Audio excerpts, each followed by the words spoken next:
Aeroflow did a survey on urinary health and incontinence during COVID.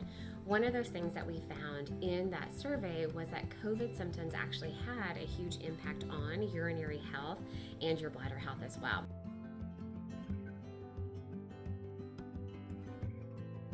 Recovering from the coronavirus disease, some people continued to experience incontinence symptoms even afterwards as well, and was how are we supposed to be able to get back our bladder health and get better control over that. So one of the things that we saw that COVID actually impacted was there was a lot of coughing with COVID, right? It impacted the lungs a lot too. So we do know that cough-induced urinary incontinence is huge when somebody is sick, they have the flu, they had COVID. All of those things definitely impact. When you cough, your diaphragm puts so much pressure on your abdominals, and then your abdominals put extra pressure on your pelvic floor muscles as well. So that was one of the ways that we saw COVID impact urinary health. Inflammation and irritation that we had through COVID too, right?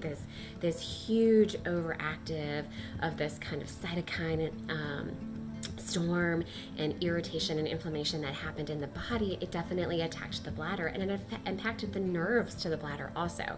So again, we're seeing more bladders being irritated just even from the lining of the bladder, not being able to protect the bladder from urine and all of those waste products that we saw also.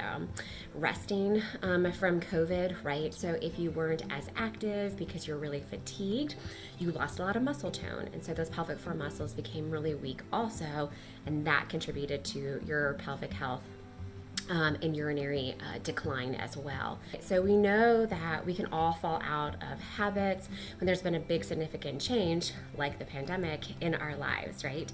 And a decreased physical activity was a huge factor in part of that. We had more people that were working from home, they weren't traveling as much, they weren't doing as many social activities, so we saw a huge decrease in physical activity as well.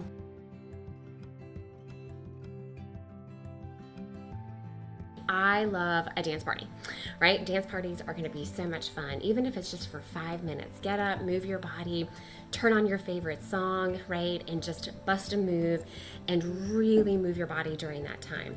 Walk around the house, get up, just walking, right? It's going to be really important. 5 to 10 minutes is all that you actually really need to do.